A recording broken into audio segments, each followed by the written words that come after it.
Y hoy realmente vamos a hacer un repaso de lo que ya habíamos visto hace unas semanas cuando vimos la historia de Cornelio en el capítulo 10.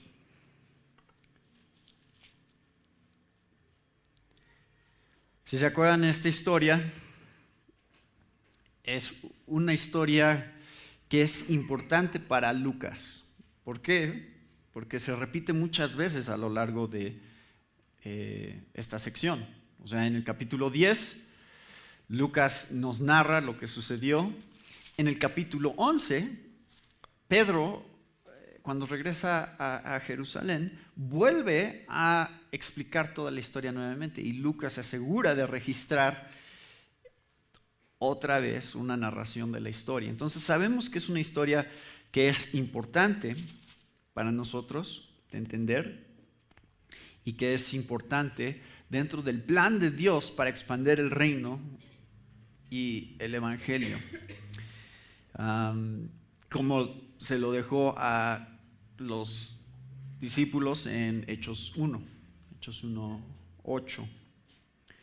Y sabemos que todo esto que estamos leyendo aquí tiene relevancia para nuestras vidas como iglesia hoy. Y la gran relevancia que tiene, que veíamos, es nosotros somos gentiles. Y esta historia es acerca de los gentiles y acerca de la manera en la cual Dios quería dejar bien claro su plan, no nada más para los judíos, sino para todas las naciones, todos los pueblos. Entonces vamos a leer, ya vimos la semana pasada, el mes pasado, antes, ¿no? En febrero. Vimos acerca de lo que sucedió aquí y ya no me acuerdo muchas cosas que dije, pero me trato de acordar. Vimos cuáles cosas que vemos en la vida de Cornelio nos muestran la fe auténtica. Y si se acuerdan, no se trataba de que solamente fuera genuino Cornelio en su deseo de conocer a Dios. Él tenía que escuchar el evangelio, él tenía que escuchar de parte de Pedro la proclamación específica del evangelio. Por eso trajo Dios a Pedro a Cornelio, porque no era suficiente nada más con que fuera una buena persona, no era suficiente con que estuviera orando al Señor todos los días, que es como se describe Cornelio en el capítulo 10, sino que Dios tiene un plan específico para traer a Pedro a su vida y que a través de Pedro venga la proclamación específica del evangelio. Entonces, hoy vamos a ver desde el versículo 36. El último versículo que vimos fue el 35, que dice, donde Pedro hace esta declaración: en todas naciones se agrada el que le teme y hace justicia. Eso es lo que en el último mensaje nos pasamos mucho tiempo hablando de qué significaba eso específicamente. Hoy vamos a ver tres cosas. Uno es el mensaje de Pedro, que viene desde los versículos 36 al 43. Después vamos a ver la experiencia de Pedro, que es lo que vio que sucedió, que es versículos 44 al 48. Y después vamos a ver la oposición a Pedro, que es capítulo 11, versículos 1 al 18. Todo esto está conectado, suena como mucho, pero lo vamos a ver rápido, creo. No vamos a tardar demasiado tiempo, pero quiero que lo recorramos juntos y veamos qué es lo que está pasando aquí y cómo es que esto es importante para nosotros hoy. Número 1, el mensaje de Pedro. Varias cosas que menciona. Versículo 36, pongan mucha atención porque ya hemos visto en Hechos este concepto de querigma, la estructura del mensaje apostólico. Pedro habló en Pentecostés, dio un mensaje, también a los líderes judíos dio otro mensaje. O sea, ha estado hablando varias veces ya Pedro, y hay ciertos patrones que empezamos a ver de qué es lo que siempre está predicando. Aquí es un buen resumen de eso. Dice, número 1, Dios envió mensaje a los hijos de Israel anunciando el evangelio de la paz por medio de Jesucristo. Este es Señor de todos. Es lo primero que declara Pedro en su predicación a Cornelio. Número 1, el mensaje del evangelio, que es el mensaje de paz por medio de Jesucristo. Entonces, la primera cosa que vemos acerca del evangelio es que es una declaración de paz, lo cual significa que había un conflicto. No sería esa o sea, solo necesitas paz si hay un problema. Es decir, no teníamos paz. Esa es la primera implicación del mensaje de Pedro. No teníamos paz, teníamos un conflicto con Dios, pero Jesucristo vino para establecer esa paz. ¿Quién era Jesucristo? Este es Señor de todos. Entonces, este es el que puede hacer paz. Este es el que Dios envió para hacer paz. ¿Quién? Señor de todos. No nada más un maestro más, no nada más una buena persona. El Señor de todos. Dios mismo vino a establecer la paz. Es el único que podía traer paz. Número 2,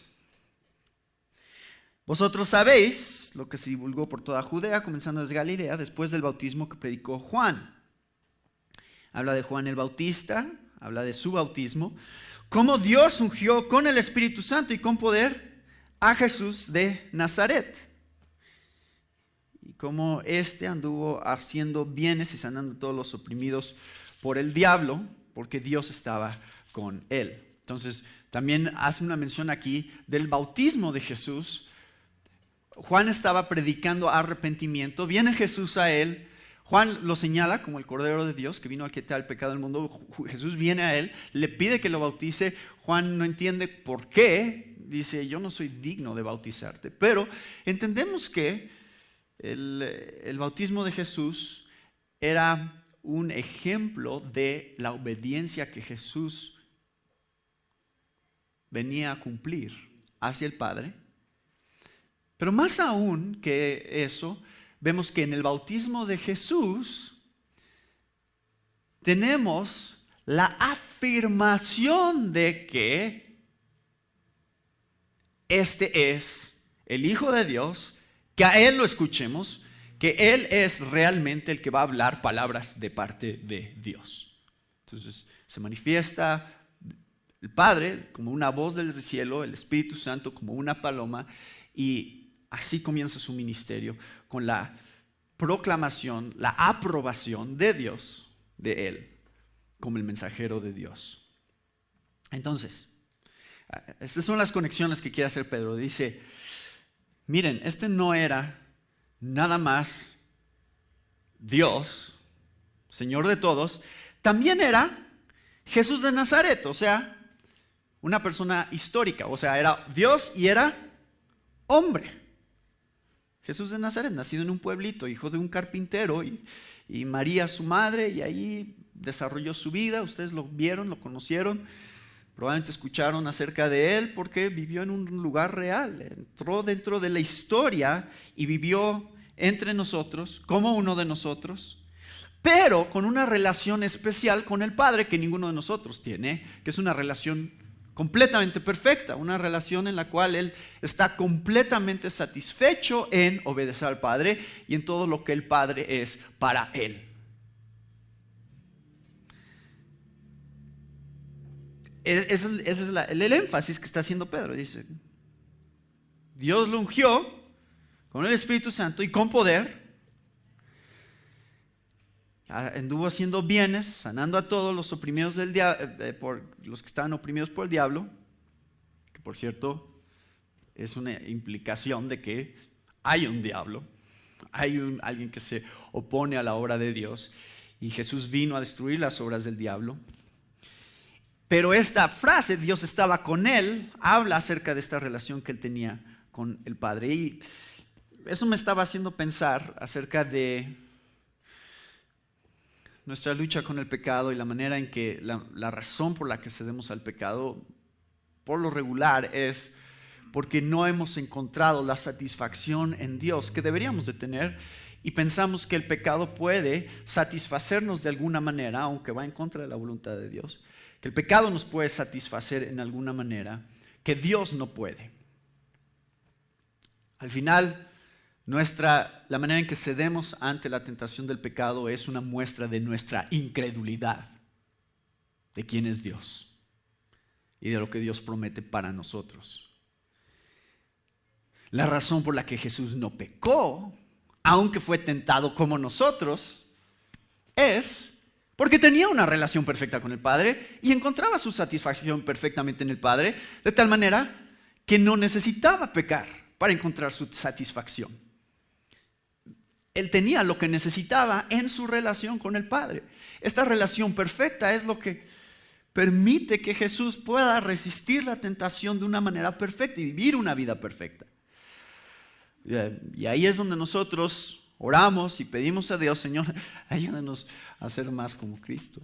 Ayúdanos a encontrar mayor y mayor satisfacción en Dios y en nuestra relación con Dios. Pero esa es la manera de batallar contra el pecado, en el área que sea.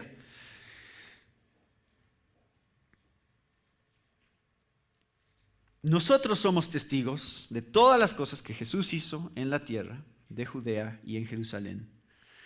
Aquí pasa ahora a la muerte. El ministerio de Jesús, habla del ministerio de Jesús.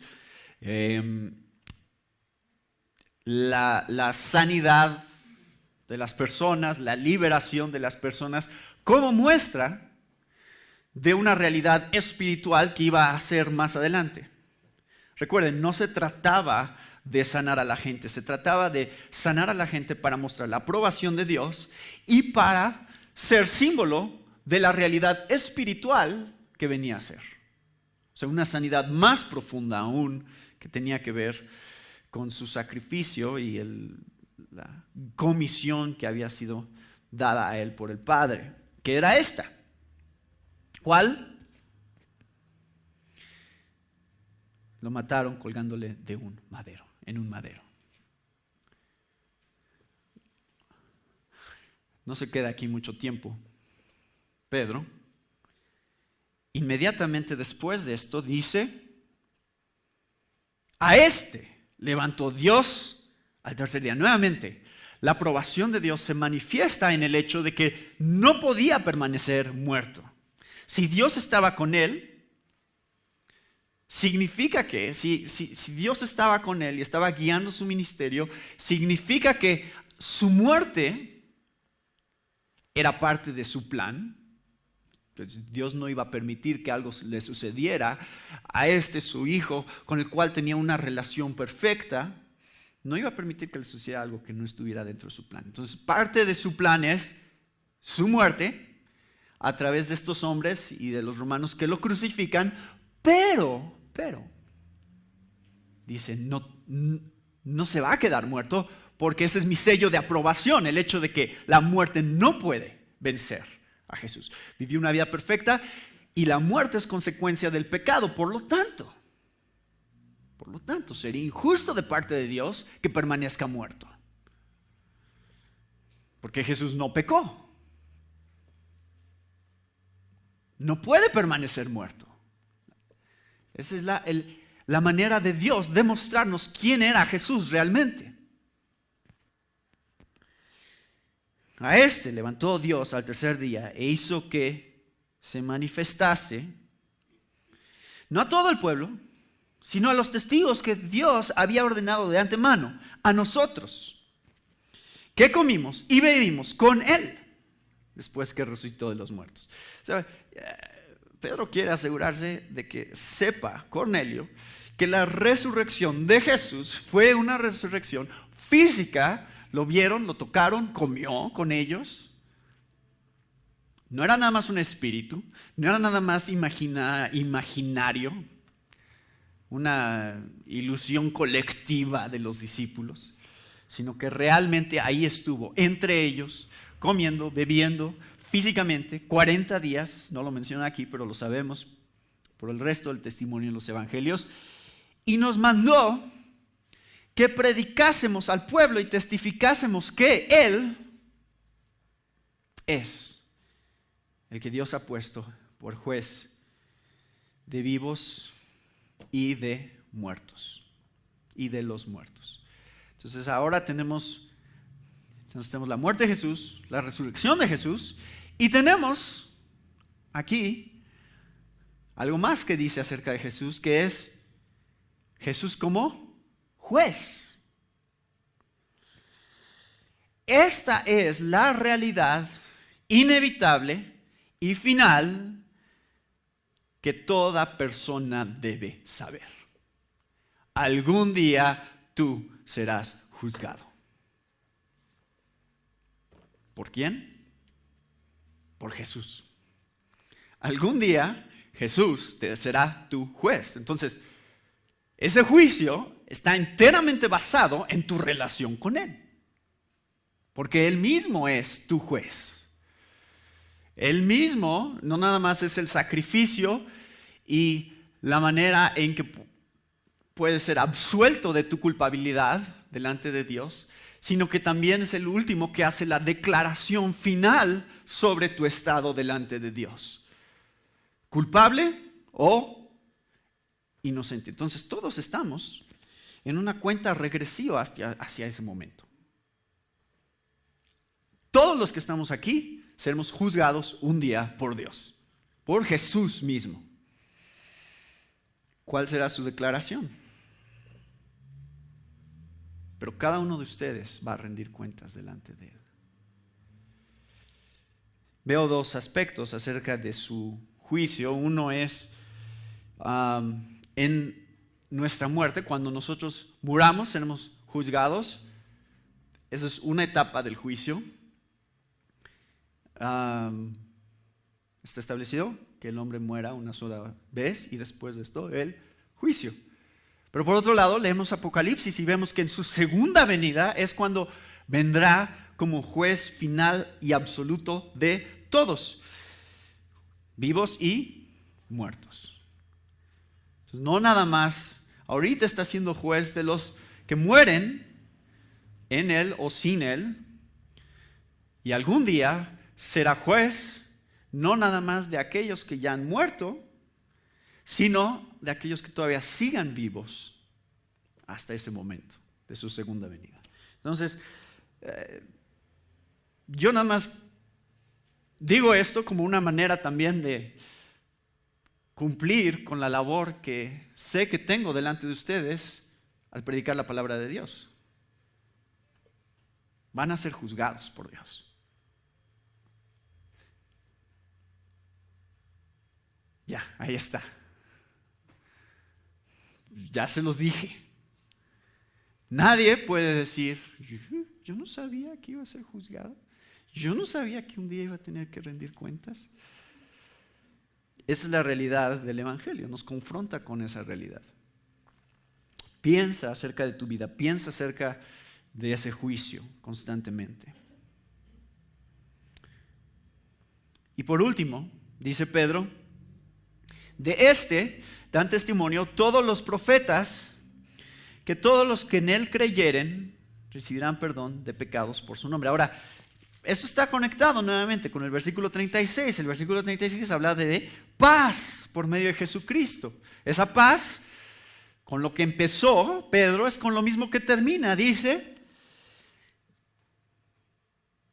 tú puedes ser perdonado. Y esa es la paz a la cual se refería Pedro.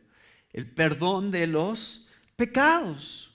En el nombre de Jesús. Es una declaración nuevamente de esto, pero además de esa declaración, también está apuntándonos con una teología bíblica, mostrándonos que todo lo que había sido ya revelado de parte de Dios se trataba acerca de Cristo. Por eso dice, de este dan testimonio todos los profetas. Entonces, habla no nada más de Jesús como juez, sino habla de Jesús como el tema central de las Escrituras. Pedro quiere que todo esto quede claro en su explicación del Evangelio a un gentil que no ha escuchado estas cosas antes y no sabe acerca de Jesús, no ha oído acerca de Él. Dice, esto es lo que tú tienes que saber para ser salvo. Que es culpable delante de Dios, que Dios proveyó a su Hijo para vivir una vida perfecta y manifestar en su ministerio la aprobación de parte de Dios, y que en su muerte, también parte del plan de Dios, se manifestó el sacrificio final y absoluto que era necesario para que tú pudieras ser reconciliado con Dios. En su resurrección se manifestó la aprobación de Dios y también la esperanza para nuestro futuro con Él en cuerpos resucitados. Y además de eso, tienes que saber que Jesús algún día te juzgará. Entonces todo lo que te he estado diciendo tiene que ver con su vida. Ese juicio depende y se fundamenta completamente en lo que Jesús hizo por ti y cómo has respondido ante eso. Así que arrepiente de tus pecados en el nombre de Jesús y puedes tener paz con Dios. Ese es el plan de Dios. Esa es hacia donde está apuntando toda la historia. Toda la historia de Israel, toda la historia de lo que Dios había estado haciendo a lo largo de los siglos, se trataba acerca de este plan y la manifestación de este plan a través de su Hijo. Pedro es abruptamente interrumpido en su sermón, no alcanza a terminar. Mientras aún hablaba Pedro estas palabras, el Espíritu Santo cayó sobre todos los que oían el discurso. Entonces ahora vamos a ver la experiencia de Pedro. ¿Qué es lo que experimentó? Algo pasó aquí que creo que Pedro no esperaba necesariamente que sucediera. Él nada más está obedeciendo a Dios. Dios le dijo, ve y predica a este Cornelio. Va y le predica. Pero de pronto algo sucede. ¿Qué pasa?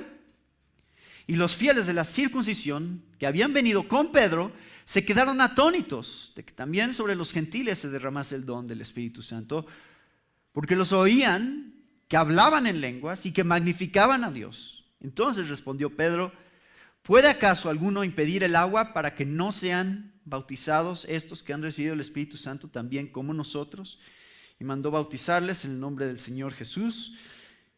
Entonces le rogaron que se quedase por algunos días. Entonces, ¿cuál es esta experiencia de Pedro? Número 1, que el Espíritu Santo cae y que tiene ciertas características cuando se manifiesta el Espíritu que Pedro ya había visto antes. ¿Dónde había visto esto? Que inesperadamente, de pronto, se manifestará el Espíritu Santo de tal manera que hablaran en lenguas y que magnificaban a Dios con lo que decían. ¿Se acuerdan? Hechos 2. Esto es exactamente lo que ya había sucedido. Pero ¿quién era el grupo de personas en Hechos 2? Eran los judíos de la dispersión, pero al final del día eran judíos, porque habían ido a un peregrinaje a Jerusalén. Por eso estaban ahí en Pentecostés. Aquí fue al revés. Aquí primero se manifiesta el Espíritu y luego Pedro da un sermón que apunte hacia Jesús. En la casa de Cornelio, Pedro da un sermón que apunta hacia Jesús y luego se manifiesta el Espíritu. ¿Qué dijo Jesús acerca del Espíritu en Juan 3? El Espíritu Santo es como el viento. Tú no le dices dónde ir, ni cuándo, ni cómo. Hace lo que quiere. Y eso es exactamente lo que vemos en Hechos. El Espíritu Santo actuando de maneras inesperadas, de maneras que sorprenden a los apóstoles, Él no estaba diciendo, Señor, Espíritu Santo, por favor, ven sobre de nosotros, por favor, cae sobre de estas personas. No, Pedro nada más está predicando el Evangelio. Es lo único que le está haciendo y de repente algo pasa y se da cuenta, esto me recuerda a Pentecostés. Lo cual significa que esta promesa del Espíritu Santo, entonces, no nada más es para judíos, que éramos el grupo principal que estábamos ahí en Jerusalén cuando eso sucedió. Significa que Dios quiere hacer exactamente lo mismo con estos incircuncisos, que ni siquiera son de nuestro grupo, que ni siquiera habrían estado ahí, no habrían tenido razón para estar ahí en Pentecostés. Entonces cae sobre de ellos el Espíritu Santo y además está claro que hay estos otros testigos judíos juntamente con Pedro. Vamos a ver en un momento, eran 6 que estaban ahí con él, que lo estaban acompañando. Entonces, vamos a conectar esto con lo que viene. Versículo 1 del capítulo 11, esta es la oposición hacia Pedro. Bueno, este es solo un último punto que iba a mencionar también acerca de esta experiencia de Pedro, es que el Espíritu Santo siempre está ahí para glorificar a Jesús. Eso es lo que dijo Jesús en Juan 16:14. Él me glorificará a mí. El Espíritu Santo vendrá a ustedes y Él me glorificará a mí. Ese es el ministerio del Espíritu Santo. Glorificar el nombre de Jesús. ¿Nosotros tenemos control sobre el Espíritu Santo? No. Pero lo que sí podemos hacer es hacer cosas que sabemos que le gustan al Espíritu Santo. Eso sí lo podemos hacer. Lo cual haría que fuera más probable que el Espíritu Santo se apareciera y hiciera cosas. ¿Cuáles son esas cosas que podemos hacer? Hablar de Jesús. ¿Quieres que el Espíritu Santo empiece a hacer cosas? Pues habla acerca de Jesús, habla acerca de su vida, su ministerio, su muerte, su resurrección, como lo estaba haciendo Pedro. Si seguimos enfatizando ese mensaje del Evangelio que pone a Jesús al centro, el Espíritu Santo va a venir a apoyar ese mensaje, Él va a venir a confirmar ese mensaje que estamos proclamando. Bueno. Número 3, la oposición contra Pedro. Lo leemos en el capítulo 11. Oyeron los apóstoles y los hermanos que estaban en Judea. Imagínense, escuchan esto, que también los gentiles habían recibido la palabra de Dios. Qué rápido se corrió la voz. Y no tenían Facebook para publicar estas cosas. Oye, ¿ya vieron cómo recibieron al Espíritu Santo estos? Sí, ya. Luego lo ven. Pero el chisme corrió rapidísimo, llega hasta Jerusalén, ya se enteraron y ya están esperando a Pedro con la noticia, ya saben lo que pasó cuando él estuvo ahí con Cornelio. Y cuando Pedro subió a Jerusalén, ¿qué es lo primero con qué lo reciben sus hermanos judíos? Con una queja. ¿Cuál es la queja? ¿Por qué has entrado en casa de hombres incircuncisos y has comido con ellos? El asunto aquí, quiero que vean, el asunto no es que los gentiles están teniendo fe en el Dios de los judíos. Ese no es el tema. Eso ha pasado por mucho tiempo, desde el Antiguo Testamento. Los gentiles han estado creyendo en el Dios de los judíos y se les incluye de alguna manera. Dice, a ver, si quieren unirse a nosotros, únanse a nosotros, pueden ser parte de nosotros. Y a lo largo de todo el Antiguo Testamento tienen eso, tienen los prosélitos. Y era una categoría, estaba el patio de los gentiles en el templo. Y los gentiles, los judíos decían, sí, si quieren, pueden unirse a nosotros. Esa no es la objeción que ellos tienen. ¿Cuál es la objeción? Ustedes se pueden unir a nosotros, pero ustedes no son nosotros. Que quede claro. O sea, ustedes pueden creer en nuestro mismo Dios, ustedes pueden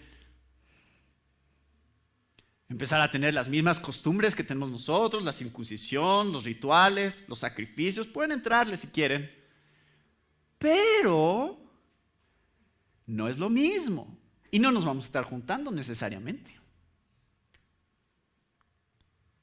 Ahí está su patio de ustedes, para ustedes.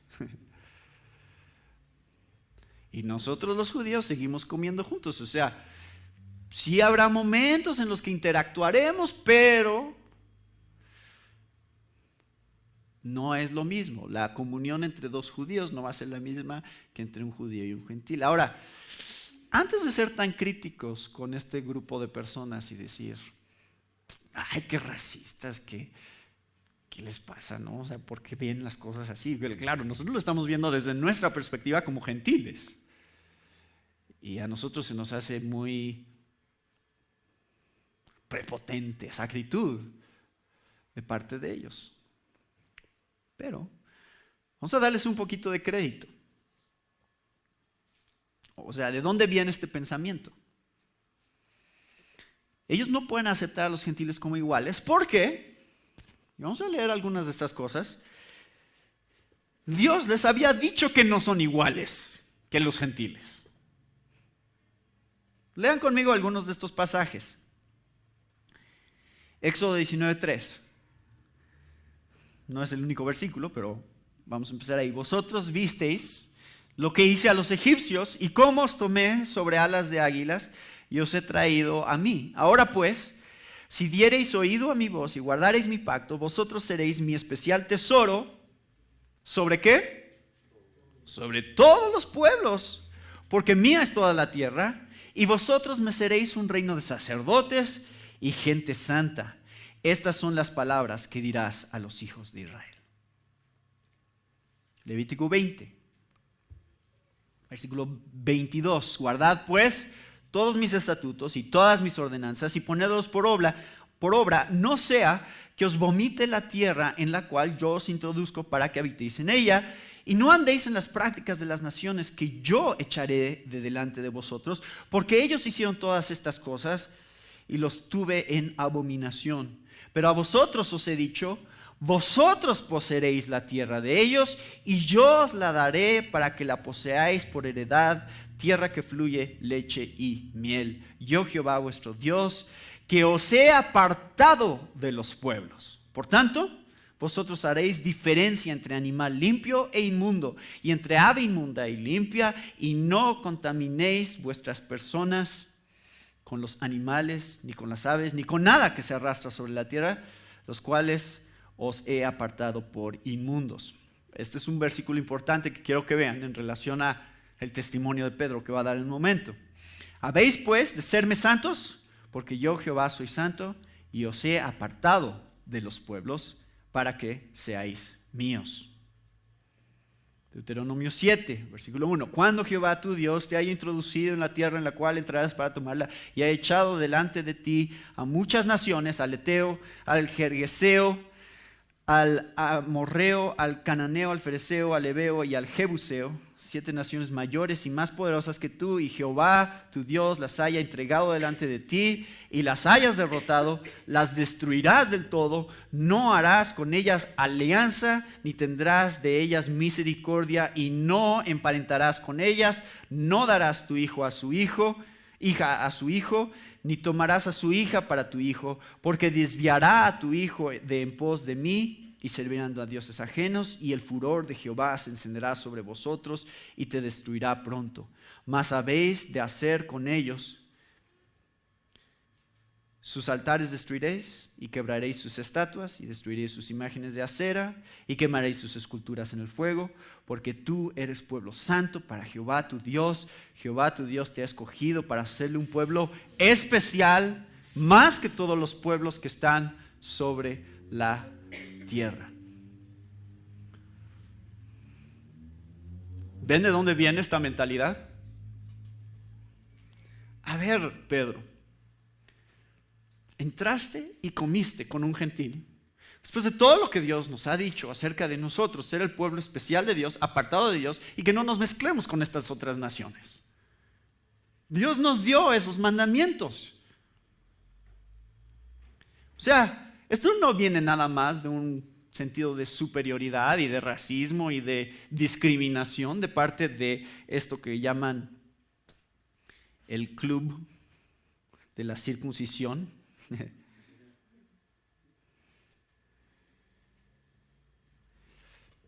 Ellos son celosos de la ley de Dios y ven en la ley de Dios, apártense, no tengan nada que ver con esta bola de paganos.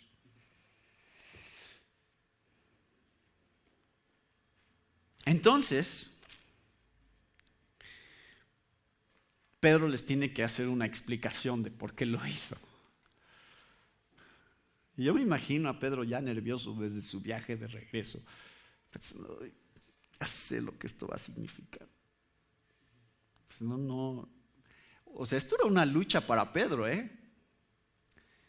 Aunque vamos a ver que lo defiende aquí bien y explica bien por qué lo hizo. Esto de los gentiles y los judíos conviviendo juntos no se acaba en el capítulo 11. Va a volver a aparecer el concepto en capítulo 15. Entonces vamos a regresar a esto más adelante. Va a volver a aparecer este concepto en el capítulo 21 con Pablo. Va a volver a aparecer este concepto en Gálatas 2, donde a Pedro, ven la presión que existía de parte de sus hermanos judíos de ser celoso de la ley y de ser ejemplo y de testimonio de cómo guarda la ley, de tal manera que esta asociación con los judíos no era nada, con los gentiles, no era nada fácil. O sea, representaba realmente un conflicto con todo lo que habían venido practicando y creyendo a lo largo de todas sus vidas como judíos. Que era, tenemos que ser una nación santa, apartada de todos los pueblos, no hay que mezclarnos. Si ellos quieren, pueden ahí estar viéndonos desde lejos, cumpliendo con las mismas cosas si quieren, pero no es lo mismo. No es lo mismo, no somos iguales. O por lo menos eso piensan. Ahorita vamos a regresar a esto y les voy a explicar cómo se conecta todo esto, o sea, esto de la separación y lo que Dios está haciendo y por qué dio estos mandamientos. Vamos a seguir leyendo la explicación de Pedro. Dice, entonces comenzó Pedro a contarles por orden lo sucedido, diciendo, estaba yo en la ciudad de Jope orando y vi en éxtasis una visión, algo semejante a un gran lienzo que descendía, que por las 4 puntas era bajado del cielo y venía hasta mí. Cuando fijé en él los ojos, consideré y vi cuadrúpedos terrestres y fieras y reptiles y aves del cielo, y oí una voz que me decía, levántate Pedro, mata y come. ¡Ah! Me imagino así como la reacción de este grupo de personas, ¿no? ¿Qué? Y dije, Señor, no, porque ninguna cosa común o inmunda entró jamás en mi boca. Y no sé cómo reaccionaron, a lo mejor empezaron a platicar, bien Pedro, así se le contesta a Dios. Esa es la manera de lidiar con esa prueba que te puso Dios delante de ti. No vas a comer esas cosas. Entonces, la voz me respondió del cielo por segunda vez, lo que Dios limpió, no lo llames tú común. Y esto se hizo 3 veces y volvió todo a ser llevado arriba al cielo. Y he aquí, luego llegaron 3 hombres a la casa donde yo estaba, enviados a mí desde Cesarea. Y el Espíritu me dijo que fuese con ellos sin dudar. Fueron también conmigo estos 6 hermanos. Y entramos en casa de un varón, quien nos contó cómo había visto en su casa un ángel que se puso en pie y le dijo, envía hombres a Jope y haz venir a Simón, el que tiene por sobrenombre Pedro. Él te hablará palabras por las cuales serás salvo tú y toda tu casa. Y cuando comencé a hablar, cayó el Espíritu Santo sobre ellos también. como sobre nosotros al principio. Entonces me acordé de lo dicho por el Señor cuando dijo: Juan ciertamente bautizó en agua, mas vosotros seréis bautizados con el Espíritu Santo. Si Dios, pues, le concedió también el mismo don que a nosotros que hemos creído en el Señor Jesucristo, ¿quién era yo que pudiese estorbar a Dios? Bueno, vamos a ver muchas cosas que están pasando aquí. A ver, ¿por qué eran estos mandamientos de Dios de mantenerse separados de los gentiles? ¿Cuál era el propósito? Y eso lo ven si leen con más detalle algunos de estos pasajes que ya leímos. ¿Cuál era el propósito? No tenía nada que ver con la etnicidad de esta gente. Tenía todo que ver con el pecado y la contaminación que se daría al mezclarse con naciones que tenían otros dioses. Eso lo repite Dios una y otra vez. Es la santidad de su pueblo. Es apartados del pecado, ser puros, ser apartados por Dios para ser su nación santa, pueblo especial de sacerdotes e hijos que no se contaminan con lo que otras naciones están haciendo y con otros dioses. Entonces Dios instituye una serie de leyes, una serie de rituales de purificación. Y estos rituales de purificación están diseñados para apuntar en una cierta dirección. ¿Cuál? Pedro ya lo dijo. Capítulo 10, versículo 43. De este dan testimonio todos los profetas, que todos los que en él creyeren recibirán perdón de pecados. Esa es la dirección en la cual todo estaba apuntando. Entonces leemos en Hebreos 8, en Hebreos 10, que todo lo que el Antiguo Testamento estaba sucediendo, todo lo que Dios había establecido para los judíos, eran solo sombras de otra realidad. ¿Cuál era esta realidad? Jesús. Todos estos rituales de purificación, todo esto de estar apartados, ¿hacia qué estaba apuntando? Hacia lo que Jesús iba a hacer. Entonces, una vez que Jesús ha sido manifestado, todas esas sombras pasan a un lado, se quitan de por medio y dicen: ya no se trata de estos animales impuros y limpios. ¿Por qué? Porque Jesús es aquel que purifica. Porque Jesús es el sacrificio final para todos los que ponen su fe en Él. Entonces ya no necesitan estos rituales, porque estos rituales solo estaban apuntando hacia Él. Esto de ser puros, esto de ser apartados, solo estaba apuntando hacia lo que Jesús quería hacer en ustedes. Ahora que ya lo tienen a Él, ya no necesitan ninguna de estas cosas. Ni esto de los animales impuros y puros, ni esto de los rituales, ni esto de la separación entre judíos y gentiles, porque la purificación, el ser apartados, el ser santos, vendrá a través de Jesús. Las sombras ya no son necesarias. Las sombras solo estaban ahí para ir apuntando en la dirección en la cual Dios estaba llevando la historia de Israel. Pero una vez que llega Jesús y se cumple el clímax de la historia en su sacrificio, ahora pueden verlo a Él, y todos los que lo vean a Él son los verdaderos judíos. No son los rituales. No es lo que tú hagas o no hagas en relación a estos mandamientos de Dios. Es el ver hacia dónde estaban apuntando esos mandamientos de Dios, lo que te hace un hijo de Dios.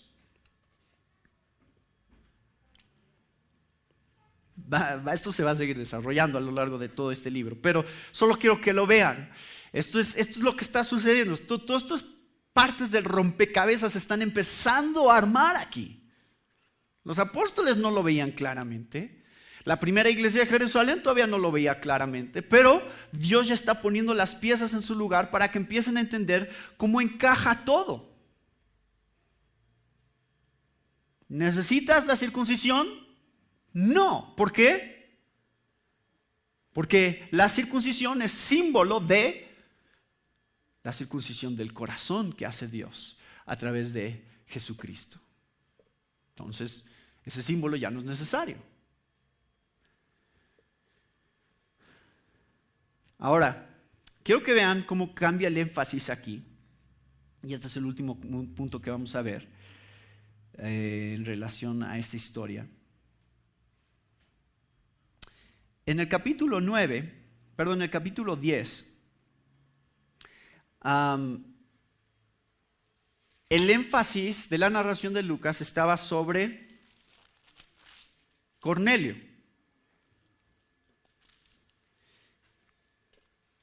Y vemos desde la perspectiva de Cornelio lo que sucedió, vemos desde la perspectiva de Pedro lo que sucedió y luego desde la perspectiva de Cornelio lo que le sucedió. Pero ahora en el capítulo 11 algo diferente está sucediendo. Quiero que noten un detalle muy importante. El nombre de Cornelio ni siquiera se menciona por Pedro. Nada más dice, es un varón. Porque ya no es el punto. Él. El énfasis está sobre de qué en el capítulo 11.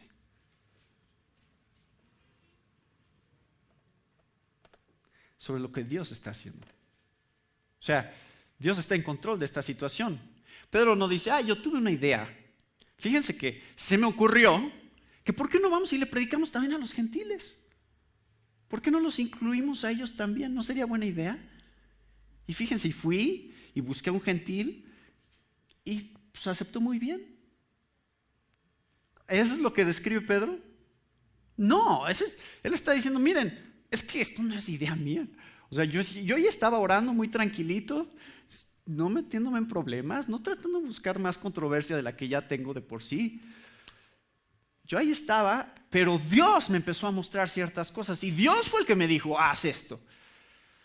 Y fueron una serie de circunstancias tan precisas que si estos 3 hombres hubieran venido 1 hora antes, les hubiera dicho, no sé, ustedes son gentiles, no, ni siquiera pueden entrar aquí a la casa con nosotros. Pero llegan justamente después de que Pedro está teniendo esta visión, de tal manera que el tiempo de Dios es tan preciso para que ahora sí Pedro esté completamente preparado para recibir a estos 3 hombres. Y Pedro ya ha experimentado el ser guiado de alguna manera por el Señor o que el Señor vaya hablando acerca de las circunstancias que va a enfrentar. Y siempre que había tenido esta experiencia Pedro, hay un patrón de 3 veces. ¿Se acuerdan? A ver, tú me negarás 3 veces. Después, al final del Evangelio de Juan, Jesús le pregunta, ¿me amas? ¿Cuántas veces? 3 veces. O sea, la obra de Dios en la vida de Pedro siempre se había estado manifestando en estos patrones de 3 veces, 3 veces, 3 veces, confrontando a Pedro 3 veces, siempre, acerca de su actitud, acerca de qué es lo que pensaba acerca de Jesús, qué es lo que pensaba acerca de la manera en que iba a servir a Dios. Y esto no es nada nuevo. Y Pedro, creo que Dios está haciendo esto muy intencionalmente. ¿Cuántas veces sucede esto de la manta? 3 veces. ¿Y cuántos hombres se presentan? 3 hombres. O sea, ya hay un patrón aquí que Pedro dice, era inevitable ver que Dios está haciendo esto. No era nada más mi imaginación, no era nada más un deseo que yo tenía, era Dios mismo confrontándome. Dice Pedro, versículo 17, ¿quién era yo que pudiese estorbar a Dios? No sé si esto es un resumen de lo que Pedro les explicó a estos hombres. O si Pedro a lo mejor hubiera dicho, dentro de esto, yo he estorbado a los planes de Dios antes. De hecho, en Mateo 16 hay un registro muy claro de yo querer intervenir en los planes de Dios y decir, no, no, no, Dios, que no sea como tú estás diciendo que va a ser. Que no te maten. ¿Y qué le contesta a Jesús? Apártate de mí, Satanás. No tienes tu mira en las cosas de Dios, sino en la de los hombres. Yo sé lo que es estorbar el plan de Dios. Jesús ya me ha confrontado antes con eso. Yo no quiero volver a caer en ese error de estorbar los planes de Dios. Si Dios está haciendo algo, Señor, hazlo. Tú quieres salvar a estos hombres, tú quieres manifestar que tú los quieres salvar a través de derramar tu espíritu sobre ellos y que ellos sean iguales en todos los sentidos a nosotros, judíos, que tenemos tus promesas. Adelante, ese es tu plan, Señor. Yo no me voy a poner en el camino. Cuando Pedro empieza a contar esta historia, está haciendo énfasis en el plan soberano de Dios. Dios es el que estaba haciendo esto. Y queda bien claro que ese es el énfasis que está haciendo Pedro en la manera en que ellos responden al final. ¿Cómo responden? Versículo 18. Entonces, oídas estas cosas, callaron, o sea, dejaron de discutir.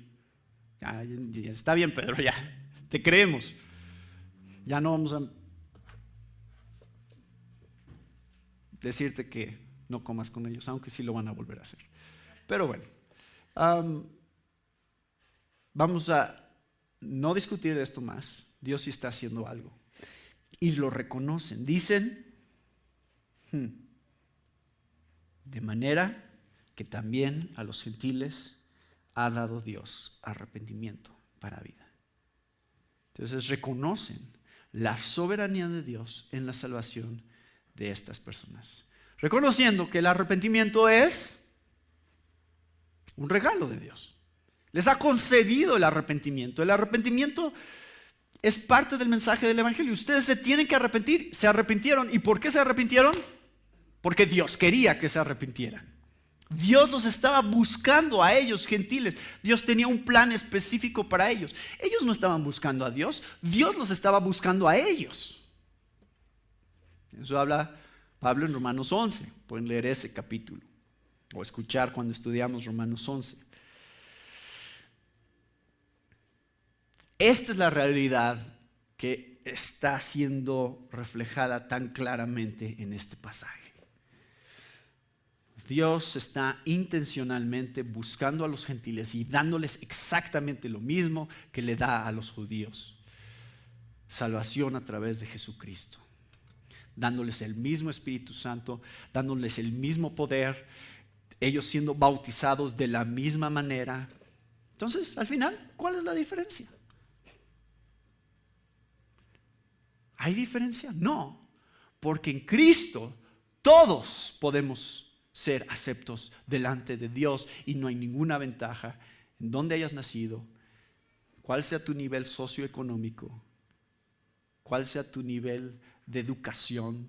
No hay ninguna ventaja en ninguna de esas cosas, porque esas cosas no son las que Dios usa para hacer su juicio final sobre de tu vida. Es solamente cómo te relacionas con Jesús a través de la fe. Muy simple, muy sencillo. Pero a los judíos les va a tardar un ratito en que esto les asiente. Porque tienen estas reglas, tienen estos mandamientos, tienen estas leyes y son tan celosos de ellas que dicen, pero nuestras leyes, pero nuestras tradiciones, pero Dios decía que no éramos como ellos. Dios decía que éramos un pueblo especial. Sí.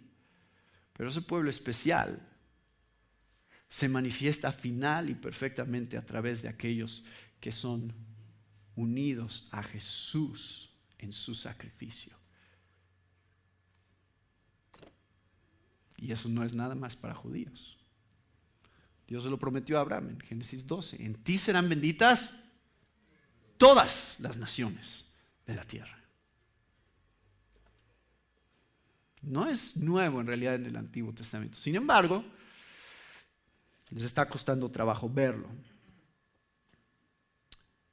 Dani leyó este pasaje hoy en la mañana y voy a cerrar con esto, porque esta es la conclusión. Esto es como Pablo lo resume bien.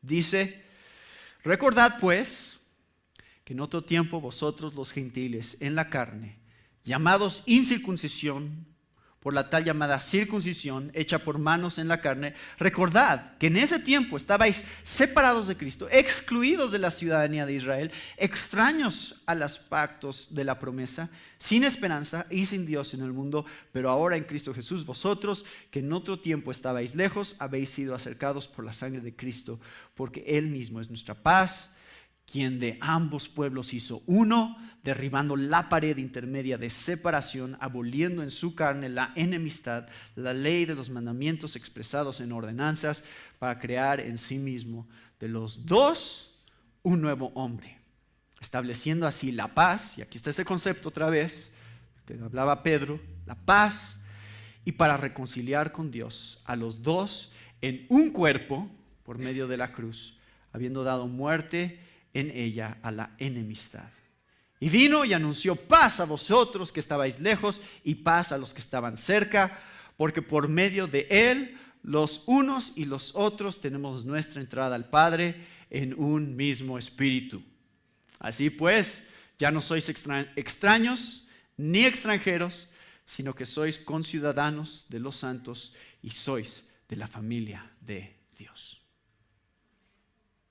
Ese es el resumen de Pablo. Y este tema va a seguir saliendo, así que no lo vamos a hacer exhaustivo ahorita, pero ya estamos viendo en qué dirección quiere llevar Dios a su iglesia.